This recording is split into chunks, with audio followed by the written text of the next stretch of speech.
Welcome, everyone. This is Our Souls Speak. We're in constellation in divine space. We convene with our souls to listen, share, and explore. Our Souls Speak, a podcast where, together with our guests, we embody the soulful principles of oneness and sourceness.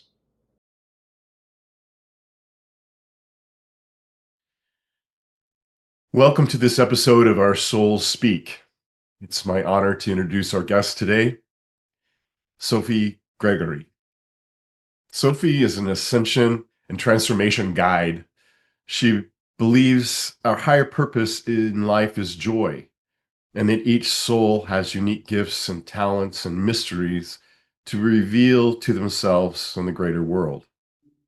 She left most of her life at the age of 28 to start a journey of self-discovery. And by following her soul, she later became a writer, an author, transformation coach, hypnotherapist, creatrix of books. Sophie receives clients in France as a guide and works globally with souls all over the world. Sophie is currently in the process of creating an oracle card deck, the White Cat, Wisdom's Oracle Cards deck, in loving memory of her soulmate, Cat Mikado.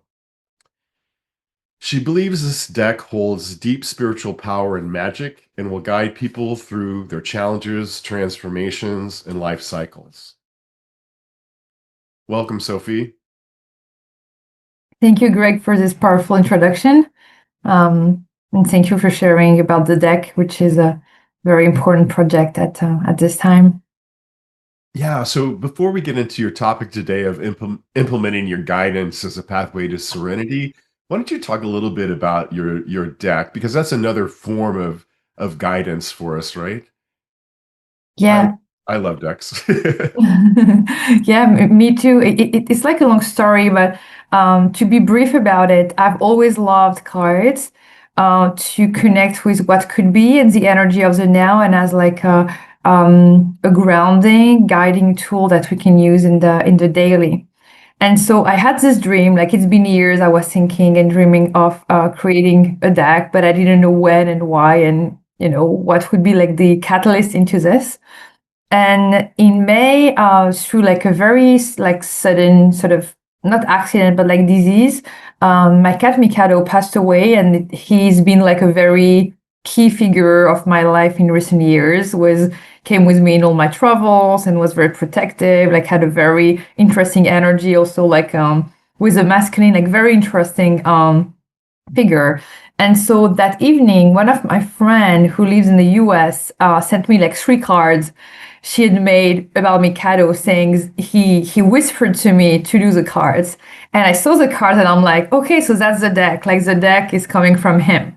This is how his energy is transforming into something else.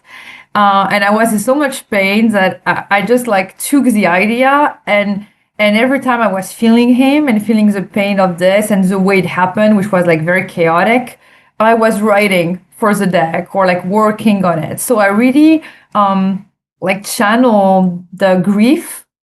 Of course, I was grief also outside of it, but I mostly channeled it into creating something. And I thought, okay, so I think this is a very intuitive and psychic, very special cat person. So let's make his energy last longer through something else. And maybe the joy he brought to my life will go like much further and be and touch many people, I hope. So that's the story of the deck. Yeah, we had a beautiful discussion about cats when we first met and how incredibly powerful and intuitive and they are. I'm sure everybody's going to really receive a lot of blessings from your deck. So in your topic, implementing, our guidance as a pathway to serenity, guidance is tricky sometimes, right? How do you know what is your guidance and maybe what is not? So Yeah, it can be tricky because sometimes we think guidance comes from the external, or it's going to come from something specific, doing this, doing that, talking to this or that person. I have found that the biggest form of guidance often comes from within, from this sort of soft, repeated voice, like you take a path and you hear inside, oh no, this was more something else. And you let it go because you don't really know what it is. And then it comes back and comes back. And I think first answer is coming from within, and it's this sort of very soft, steady, unwavering voice, a sort of kind voice. And I also feel it can be different from like the sort of big emotions or reactive voice, because the reactive voice that can come from within can be very like fast and sort of crazy. Whereas the voice of the soul, like the guidance from within, tends to be very steady in time and hold like similar messages. It doesn't it doesn't have this sort of anger or violence. Sometimes the ego or the personality can be, you should do this now, or you didn't do that, like very intense. And I've seen it like very softer, gentler, but very steady in time. It tends to come back, like you let it go, you forget about it, and it comes back. So when I speak of guidance, the way I see it is always to bring people back to themselves, maybe holding the space or holding the container or sharing the tools or sharing the stories that will help them connect with this inner voice, rather than being actually, even if we say it that way, but rather than being the guy that says things, but more bringing them back to their core. How did you begin receiving guidance? Was there a time in your life where that started? It started, we mentioned the age 28, so like something like 10 years ago I was in a corporate job and living a certain kind of life and always feeling I had to do something else and I had to break free from it and I had to just leave and see who I was. So it was very scary because I didn't know I was going to do all the things I do now. So I just knew I wasn't in the right place, but I didn't know where I was going to. So it was strange. But the guidance was to do it. And then so I quit the job and I went to Asia, and then I was receiving sometimes ideas, you should maybe follow your intuition and go to that class, or follow your intuition and connect to that spiritual teacher. And I saw in time those intuitions were coming back. So they were like more stable, as I said before. And by trying this out, I discovered that it was working. Like actually those voices were not just random or crazy or whatever. So that's how it started for me. But then for others, it was like a couple years after, where I was working a lot on myself, having like several spiritual practices, grounding. And then one day I'm like, the energy of the collective today is that, and I'm speaking with a friend and I'm feeling this very strongly. And I started to post this, I think it was on Facebook or Instagram, maybe Facebook. And I was surprised because people were saying, yes, this resonates, this resonates, this resonates. And so from there, I started a sort of initially mysterious path where, being a very sensitive person, I could sort of sense, what's going on in the collective energy. And it's not really astrology because I'm not checking with what's actually going on. It's more really like a sensitive, sort of oracle sensation of the day. That's beautiful. Can you explain how your understanding of ascension and what that means? Ascension maybe is I think it's a lot about the removal of what we're not. And through this removal and the taking away layers of conditioning of who we thought we had to be happy, or, we just bring it to the side. And so we can become more of the soul essence and the true self. I think we could say, it's spiritual, it's sacred, and it is, but it is primarily a journey back to our unique gifts, our unique talents, our unique vision of the word. I think some people can ascend and not become, let's say, like a spiritual teacher. They could ascend and become, I don't know, a painter, for instance, or whatever.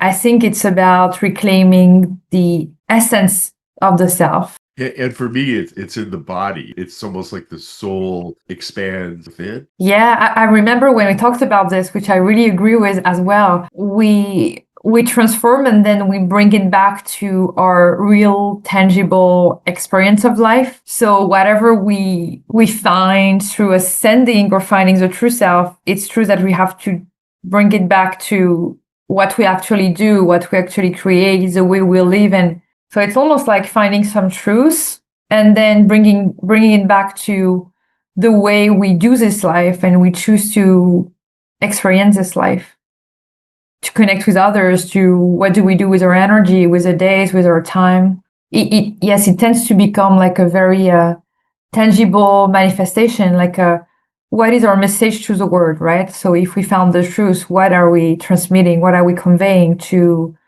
in which way our life or existence is going to be a message of that ascension? Yeah. So when we spoke earlier, you talked about examples of implementing your guidance by taking action, and you had a story that you shared with me. Can you share that?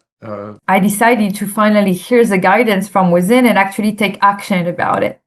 And so what we're sharing, I remember the other day, was as you feel it and then do it, you change and you find your power.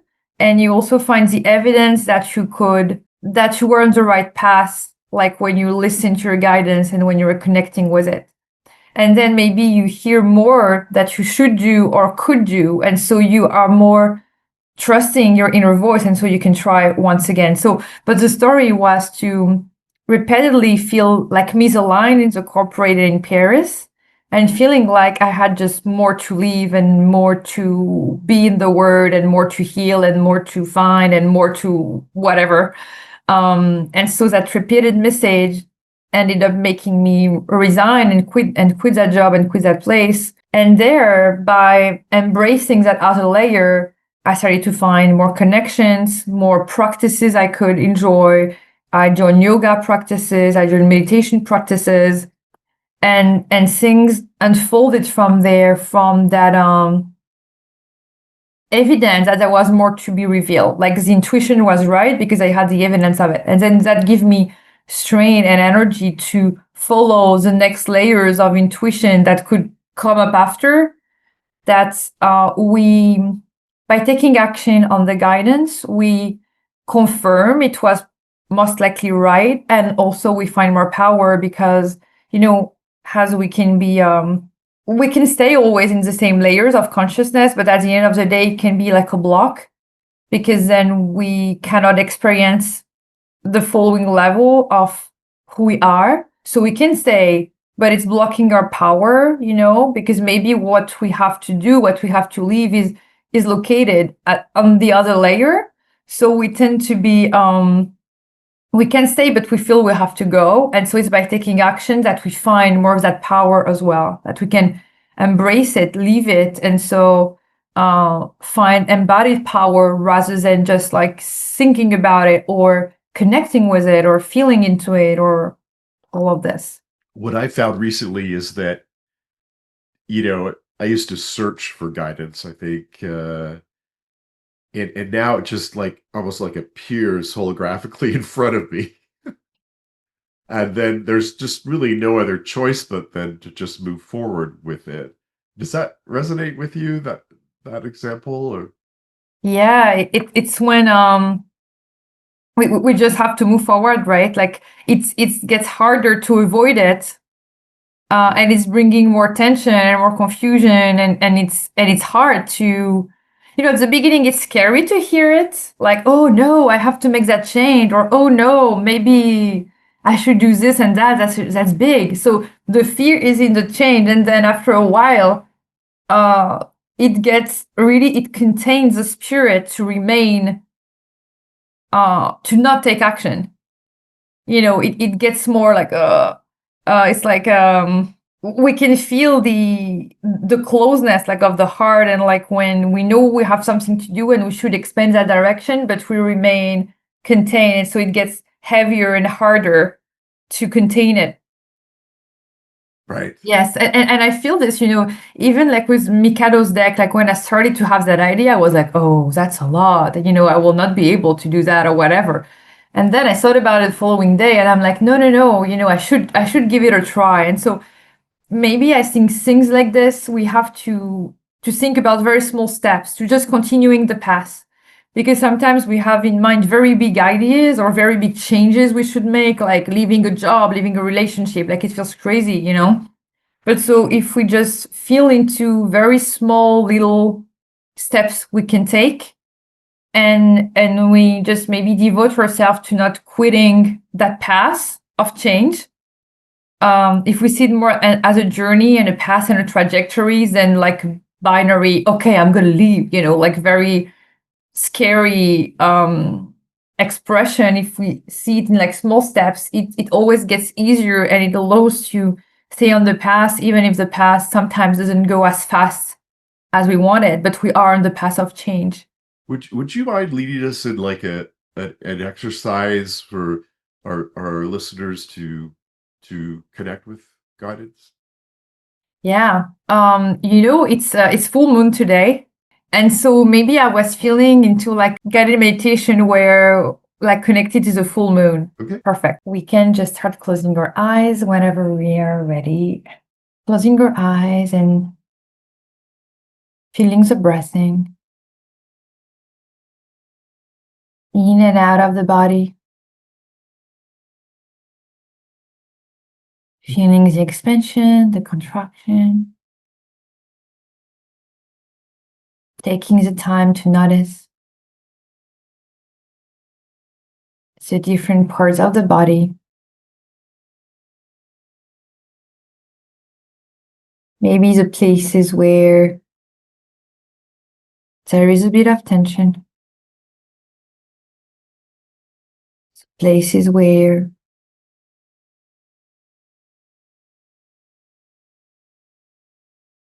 there is plenty of softness.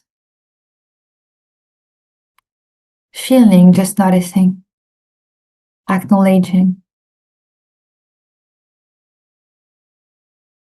and trying to use the softness we found in some places, parts of the body, maybe to extend it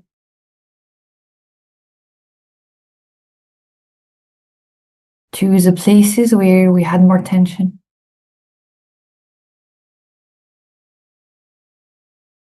And noticing that the body feels calmer, softer,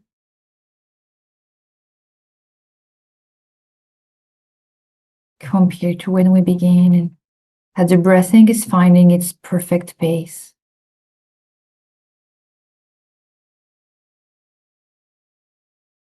And when we're ready, we can picture in front of us a staircase, and taking the staircase maybe up, maybe down, and I'm sure it varies from one soul to the next. What does the staircase look like? You can pay attention. What are you wearing? And taking that path and seeing that at the same time that you're here, seated, you're also starting to be more and more and more elsewhere in that direction.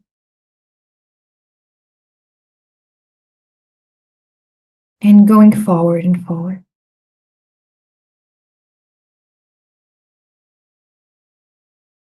And you see yourself, you feel yourself reaching a sort of completion of that staircase, or maybe it really changes. And you find yourself in a very beautiful, sort of mystical scene.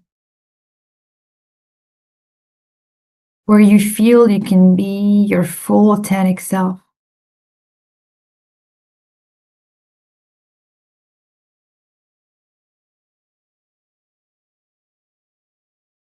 Maybe you feel there that you can be in your full, pure essence. Maybe you feel you can be in your full power.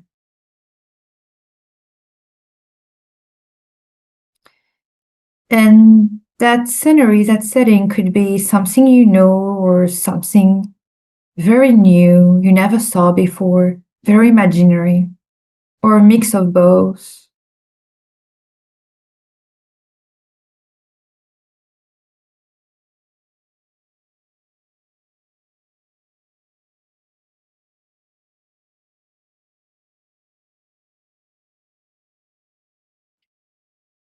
And there I'm going to invite you to see, to notice that there is a big, big, big light. It could be day, it could be night, it doesn't really matter. It's the light that is both real and imaginary, but it's everywhere around you.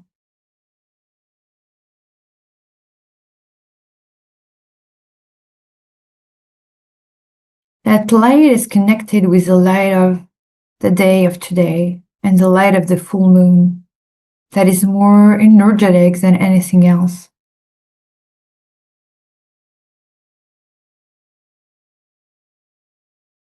And under this very powerful, strong, energetic Aries light,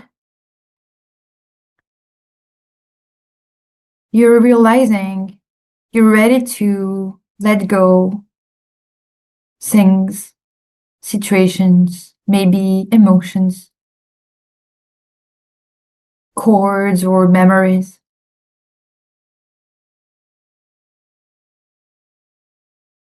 You're ready to embrace a new self, a new chapter. And I'm going to invite you to allow the things that you're ready to drop down to the floor. Could be pictures, emotions, objects, symbolisms, memories, people, places, any of those things that you want to drop down. You're ready to do it now.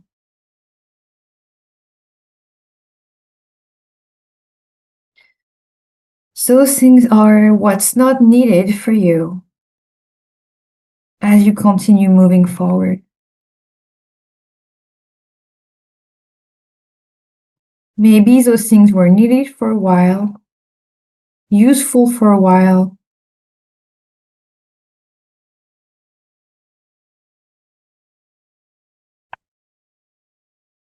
but right now they're not adding any beauty to your life.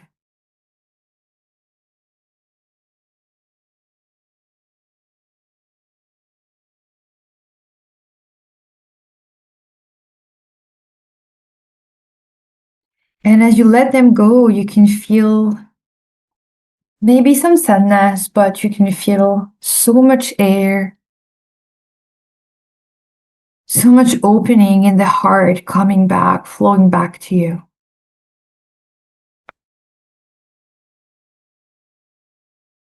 Maybe you have one thing, maybe you have two, maybe even three.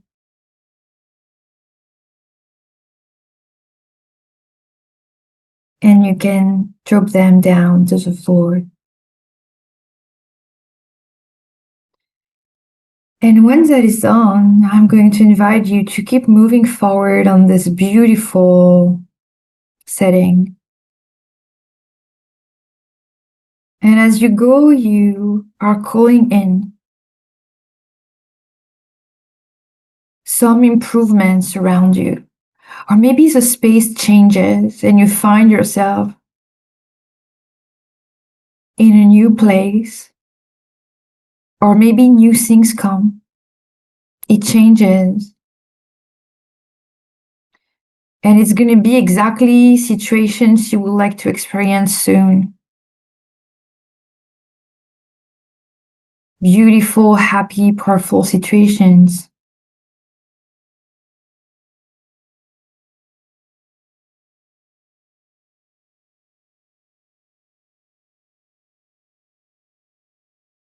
That are now fully made accessible.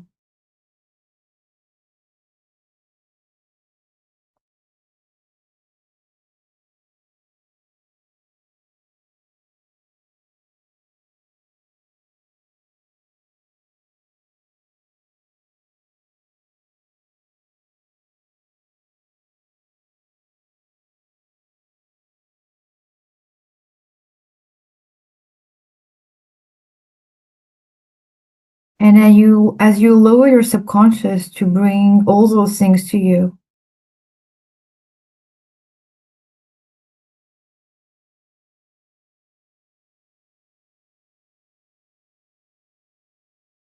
you're realizing this situation, this experience of life is actually so close to you.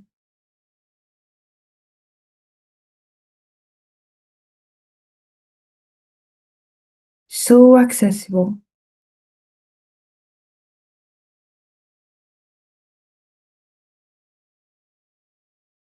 And I'm going to invite you to receive all the positive energy, all the beautiful energy you're getting now, receiving and receiving and receiving.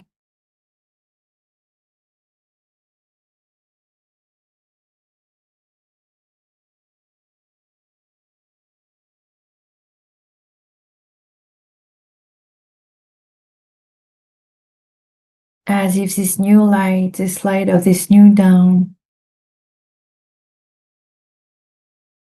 was reaching you fully.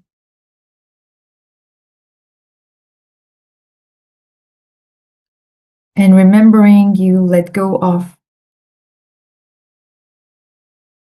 all the heaviness, outgrown situations, phases, emotions of the last 6 months. And you can now step slowly and slowly come back in this direction, which you did, as I can see. You come back to the light of the day of October 7th, early afternoon. It's like a very simple guided meditation, but I think it's interesting with like full moons and new moons or whatever planetary thing going on to emphasize releases or newness or and Aries is very much like let this go, and find my fire and my power and try it in a new way. Has a very intense sort of a teenager energy, I think. How we receive guidance. It's interesting because my guidance isn't really very soft and fluffy at all. So I just want people to realize that, guidance comes in all shapes and sizes. Maybe it's to do with the fire sign. My guidance is always extremely clear, precise, and probably because I'm clairvoyant, that means I see things, I hear things, and I know things. It's those three things that I can triangulate for my guidance, and I've fortunately always been able to do that. Help people understand how it is that they're receiving guidance. Are they hearing things? Are they seeing pictures, images? Are they seeing a ticker tape? Are they clairsentient? Did they just know? So we all have different ways of picking up guidance. And friend of ours, she sees it all around her. She gets messages all the time. She sees a bus with a name on it, or she'll see a sign with exactly what the guidance is. So, our guides just want to share a little bit more about how it is that we receive our guidance and how maybe in the beginning, how we navigated what you were saying, Sophie, which is about the trust in it and the confidence in it. That feels important. Yeah, I was sat outside the other day, and all of a sudden wasn't just one ladybird. There was five or six, and I was removing them, and gently, of course, but there was an insistence about them. And then that it was then it was just obvious to me to look at the meaning, and as I read the meaning of ladybirds, then all the messages just came. So I receive what feels like my guidance all at once and as a feeling everywhere. And so I'm interested in help with this. I find it almost impossible to translate my guidance to anyone else. It's like I just know. And then something's lost in the effort or the attempt to explain that, because whatever I'm explaining is not that. It's like how the word tree on a bit of paper is not in any way remotely what the tree is. So yeah, it's fun and it's wonderful, and I'm so blessed. I feel extremely sometimes, oh, I can't explain this. And over time I've been okay with that, and the privilege and how reassuring it is all of the time. Yeah, to know there's this unconditional love guiding me, everybody, if I'm open and receptive to receiving it. So yeah, thank you for the question. In relation to guidance, I'm going to talk about the opposite end of the spectrum. Initially, for those listening and that resonates, I'm going to talk about dissonance, or not being able to connect. And in that space, what can you do? What I find myself when I want to connect and I can't connect is I pause and I try to consciously connect through maybe drawing, doodling, journaling, walking in nature, and then just having again another pause and not expecting. And what I find is in those gaps, there is messages that come, and they come in different ways. So sometimes I hear things, sometimes I see things, sometimes I'll get a call from a colleague, or someone randomly will just do something or say something, and I'll get the message that is needed, or the guidance. So I'm not sure, Lorna, if that's coming from guidance or from the soul's perspective, where it's just harmonizing. Recently, I did a 10-day retreat, and the whole purpose of the 10-day retreat was to unplug. It was a silent retreat where you don't speak to anyone and you're in the woods.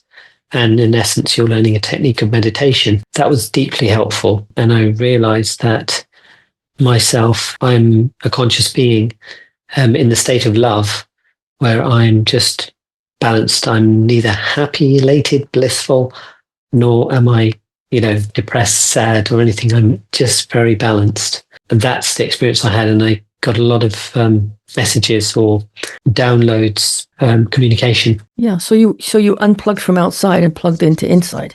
Yes, absolutely. Correct. And I think it's great that you mentioned that, because there are so many people who have trouble with the dissonance, with the plugging in. No, I was just going to say that feeds back to how Sophie began this with. And I'm interested to hear what you're experiencing, Sophie, when you're hearing us too.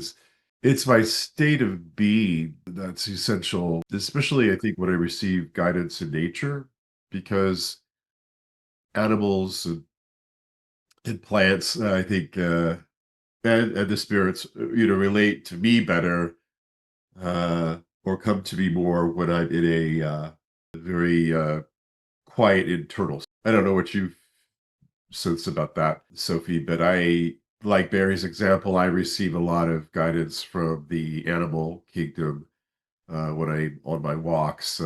Yesterday, I met a turtle, and that really related to what I was experiencing internally. The message from the turtle, and a snake a few months ago was in my path, and it was really perfect for this this workshop that Barry and I were co-leading around sovereignty. And so in my guidance, it used to be pretty much, because of my vision, used to be very kinesthetic. But now, over the last couple of years, it's become more visual and auditory as well. I'm interested in what you're experiencing, Sophie, listening to all of us. Yeah, I found like a lot of resonance in all those different shares. For me, I would say I'm becoming more and more visual as well. Like I just have flashes of, what something could become. Like a photo or something like this. And I think this is also why I love hypnosis and hypnotherapies as much, is because seeing something in advance makes us connect with the vibration of it, and makes it, as a consequence, more accessible as well. And I really believe whatever we can dream and imagine, we have the resources to make it happen if we desire to walk that path. It may take a long time, but I think it's always somewhere in another timeline or accessible. So I like visual for this. When I receive like a very strong guidance, it's what I know. Like it's not visual, auditory. It's not like really like this. It's more like all of a sudden I'm like, I need to. With Cambodia was that. Like I received this person contacting me, so I quit the job. I received this offer. I had others before to work for an NGO in humanitarian work, and I was like, yeah. And I received this, and I'm like, oh, this is it. Like it just hit me as truth, but it wasn't connected to any. The sensation was in the gut feeling, like the belly area. This is it, like this. So this is how it works for me. I just know I have to do something. And if I let it go, it comes back and it's stronger, louder, more intense, more problematic. Like it's more, I love the thing you mentioned with the animal kingdom too. I find the animal kingdom is like a way to experience oneness, as if when often like I talk with like animal spirits like Eni or like Mikado spirit, and I receive confirmations. And to me, that's a proof of how, we think it's us and it's like them or that cat or that person, but it's like all connected. When like something ends, like a relationship or life with somebody, and then something else comes in, and I'm like, oh, that was a plan. It's not to say it's easy or happy, but it's just like, it's all intertwined. It's about oneness, like all seems to unfold hands in hands as a whole story. And we're just like small in this story. It's not like, Sophie and whatever. It's like the whole game progressing with everybody changing in their fields and energies. And this is how it progresses as a whole story with many protagonists in it, making choices and deciding to listen or not to guidance, to continue a soul contract or not, and all of that. So I really thought about oneness listening to all of you, how maybe like the sign from the turtle was about somebody, or, like it's all connected, I feel. Yeah. I love this feeling when, something drops or something's coming. And I just wanted to say thank you for that share. And I've just realized that when we're close to things, or they're more on our radar, as it were. For example, cats or insects. It's interesting because Barry mentioned about having ladybirds. And yesterday I was in the Forest of Dean and there were so many ladybirds around. And I didn't know that had a meaning. So that wasn't on my radar. Obviously now I'm going to go and look at what that means. And we have two cats that come in the backyard, and they come for food in our place. And Barry has some cats as well. So cats, I believe, are protectors, but they see spirits, and they protect a territory or domain. And we have two very, very, very different cats that come. One's very gentle and, just very timid and shy and wants to come for her food. And the other cat that comes is like, meow, meow, I want my food, and almost like bangs her head against the glass. What's on our radar or within our sphere of recognition we will probably pick up on that. But then this is an invitation to pick up on things that hadn't been previously on your radar. So to be a bit more open and receptive to connecting to that, i.e. the animal kingdom or the insect kingdom. For me, it's slowing down and paying attention, because literally everything is guided. And there's discernment, right? Lori, you and I speak a lot about that. Yeah, well, discernment's extremely important. At least I'm told it is. It's not my opinion. It's what my guidance is, that because there is so much information that we are able to receive, Right. when we go within, it's necessary to discern what's here now. Being in the present divine now moment is vitally important to receiving guidance that's relevant now. I mean, how many times do we, well, speak for myself, how many times have I asked a question and I get nothing? There's nothing comes. It's like, no, nothing here. And so it's not here now. It's not that it's not going to ever be here. I share a story in the latest book about integrated channeling, which is a person who was working with that was asking me, am I going to go to Australia? I really want to go to Uluru. Am I going to go to Australia this year? And I said, well, I don't know. You need to listen to guidance.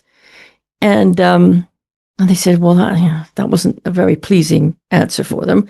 But anyway, what transpired was they were holding this question lightly. That was the guidance, hold the question lightly. And the first thing that came up was they ran into somebody on a bus who had just been to Uluru, told them all about it. And they thought, oh, that could be a sign. A couple of weeks later, they were in the dentist's office, and on the front of the cover of a magazine was a picture of Uluru and an article all about it.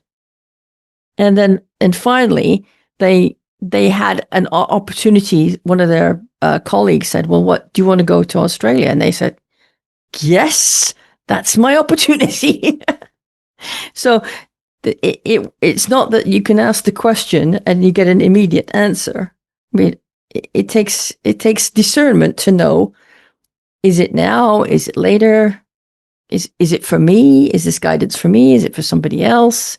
So discernment plays a huge role in guidance, and being in the divine present is my truth is that's the only way you can receive clear guidance, is existing in the present moment, which is a lot easier to say than it is to do it.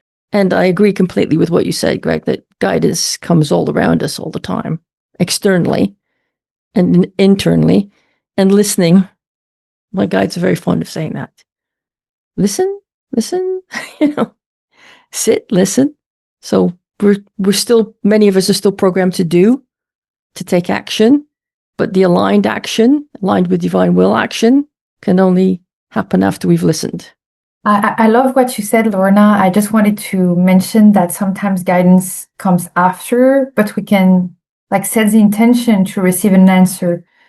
I do this sometimes. I'm like, okay, I have this question. I voiced it to the universe. Now I'm going to wait for receiving the answer. And I'm trusting it's gonna come in divine timing and in the divine way. And I like this idea of patience and divine timing, where we must learn to live sometimes without answers, but know that and still trust the answer will come when we're ready. So it's paradoxical, right? In some ways. Yeah. My guides don't believe in divine timing. They're always telling me there's no such thing. There's what they like to say is that if you ask the question, you can only ask the question in this now moment, because all things are now. So all time is now. So that's them. Like I said, they're pretty bossy. I don't want to call them bossy, but they're very insistent about things. But you're right. It's we have to keep asking, and not keep asking as in actually asking. We have to keep open in every moment to what is aligned for us on our plan. So, there is a divine plan for all of us. Not the same plan, but there's a plan for all of us. Otherwise, we wouldn't be here. And so that plan, I believe, wants to unfold, realize itself. It's our getting in the way that, gets in the way of the plan. So like you said earlier, stepping out of the way, even if it's uncomfortable, which it sometimes is, and it's sometimes very scary, leave the job. Can't leave the job because I have to pay my mortgage. I have to do this. I have to do that. No, it's time to go. I mean, I'm sure many of us I had that moment. I had a very comfortable job. Didn't, it's time to go. Are you sure? Yes, we're sure. It's time to go. Okay. So, yeah.